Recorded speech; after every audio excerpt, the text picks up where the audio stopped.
El primer paso de la fase 1 es la implementación de un sistema ciberfísico. En este caso, se han añadido a una máquina herramienta un analizador de redes y un ordenador industrial. Esta máquina herramienta es una fresadora vertical de 5 ejes de la marca Haas.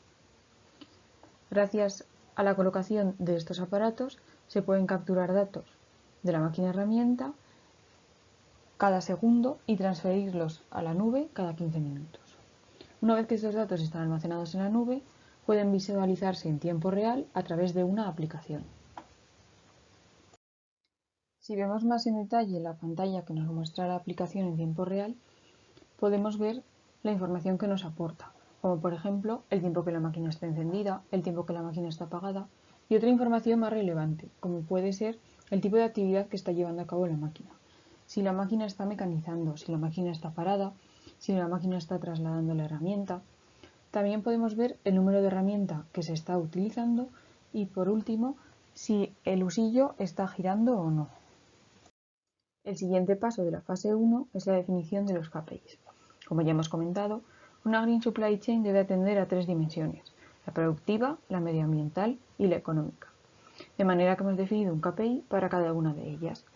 Lo primero que hemos hecho es establecer un operating time como el tiempo de producción descontando los tiempos de paradas planificadas. Bien, una vez que tenemos definido este operating time, en el caso de la dimensión productiva, hemos calculado un Productive Index que viene definido a partir del OE.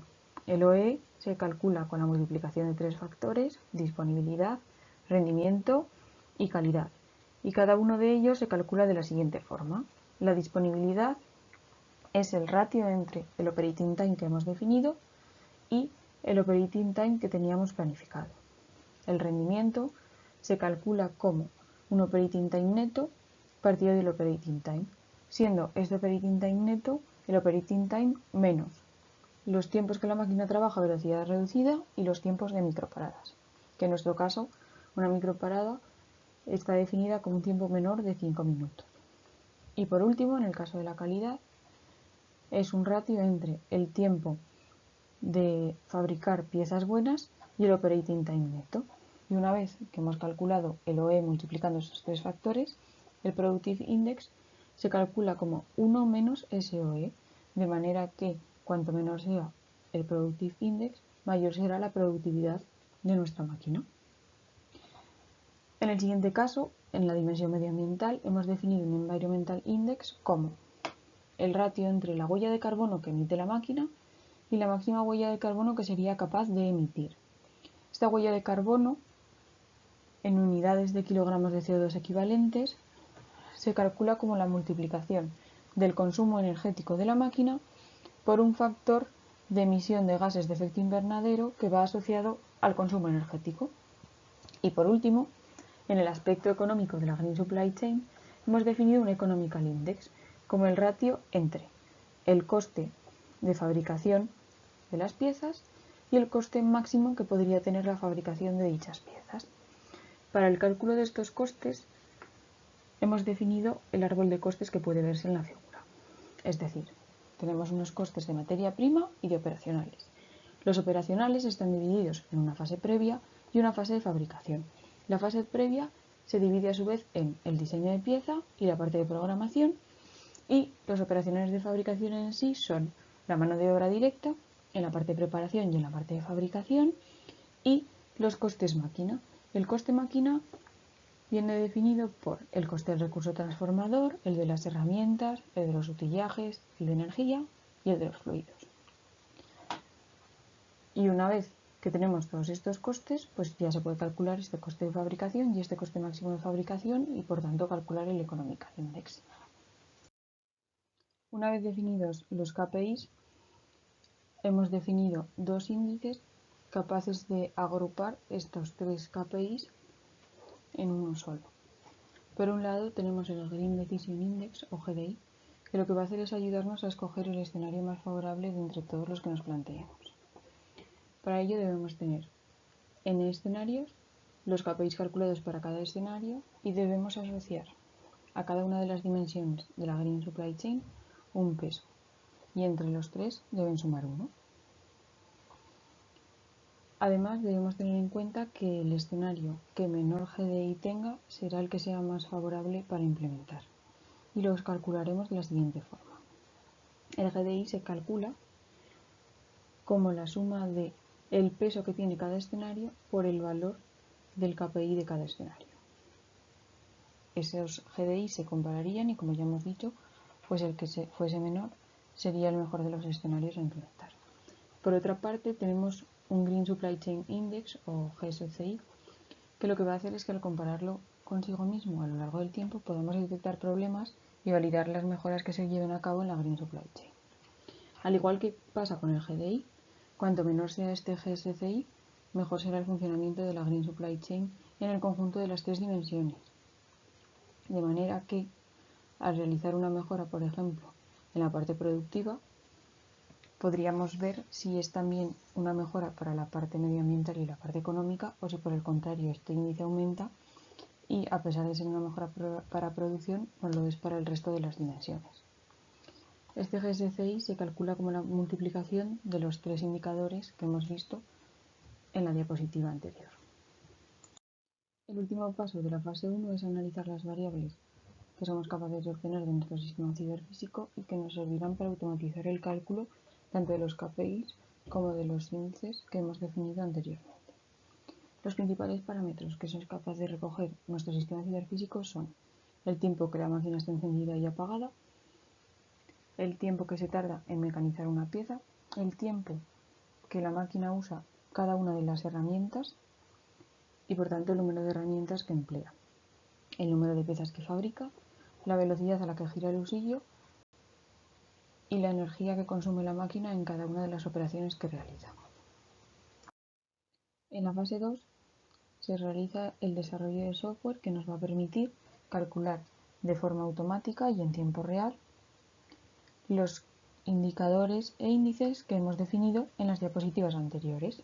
Bien, este desarrollo de software se lleva a cabo en Python y no solo nos da los resultados de estos indicadores, sino que también se han programado de tal forma que nos permita visualizar una serie de gráficos que nos ayude a la comprensión de estos resultados. Los pasos serían: una vez que tenemos desarrollado el software, se descargan los datos que se han obtenido del sistema ciberfísico y se procesan a través de Python. En segundo lugar, tenemos la parte de la metodología del ensayo, que se ha definido también en esta fase 2.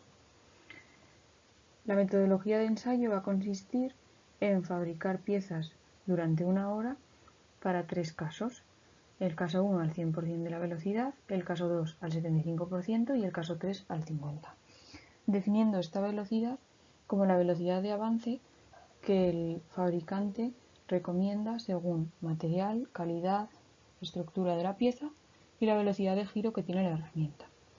La pieza que vamos a fabricar puede verse en esta figura y es una pieza que se mecaniza a partir de un tocho de acero que tiene un diámetro de 50 milímetros y una longitud de 75. La fase 3 consiste en analizar los resultados que se han obtenido de los programas de Python con los datos obtenidos del sistema ciberfísico de los ensayos. Bueno, si vamos analizando por cada una de las dimensiones, en el caso productivo vemos en la imagen el OE. Puede verse que en el caso 3 es mayor que en los otros casos y, por tanto, a la hora de calcular el Productive Index, que recordemos que era 1 menos el OE, pues vemos que ocurre al contrario. El caso 3 es el que menor Productive Index tiene y, por tanto, es el caso en el que la máquina es más productiva. Si pasamos ahora a la parte medioambiental, la tabla de arriba nos muestra la huella de carbono que emite la máquina herramienta en cada uno de los casos, siendo la menor emisión en el caso 3. Y si recordamos que el Environmental Index era un cociente entre la huella de carbono que emite y la huella máxima que podría emitir, pues vemos que la operación que más consumo tiene es la de mecanizado. De manera que si la máquina estuviese realizando durante toda esa hora la operación de mecanizado, consumiría 0,9 kilovatios hora. Con este dato, calculando la huella de carbono, obtenemos los resultados del Environmental Index, siendo el menor de ellos, el del caso 3, con un 32,5% aproximadamente. Y por último, si nos vamos al índice económico, la figura muestra el coste máquina del caso 1. Esto es un ejemplo, lo que hablábamos que hemos definido varios gráficos en Python para que nos permita tener una apreciación de los resultados de forma más visual y más rápida. En este caso hemos definido un diagrama de Pareto para los costes máquina, de manera que nos permita ver cuáles son los costes que más nos suponen y los que menos. En este caso, el recurso transformador es el que más y la energía es el que menos. Si nos fijamos en la tabla que hay dentro del gráfico, esta nos dice el coste que tiene cada uno de los casos, siendo el caso 1 el de mayor coste y el caso 3 el de menor. Una vez que sabemos el coste que nos cuesta fabricar, tenemos que calcular el coste máximo de fabricación. En este caso viene definido como el coste de materia prima más el coste de los operacionales de la fase previa más el coste máximo de los operacionales de fabricación. De manera que este sería el coste para el caso 1, el coste máximo para el caso 2 y el coste máximo para el caso 3. Y haciendo el ratio entre el coste que aparece en la tabla de la imagen y estos costes, obtenemos nuestro Economical Index, viendo que el Economical Index del caso 1 es el menor de ellos y por tanto el más favorable. Una vez calculados los indicadores de cada dimensión, pasamos a calcular los índices que se han definido con anterioridad. En el caso del GDI, lo primero que hay que hacer es darle un peso a cada una de las dimensiones.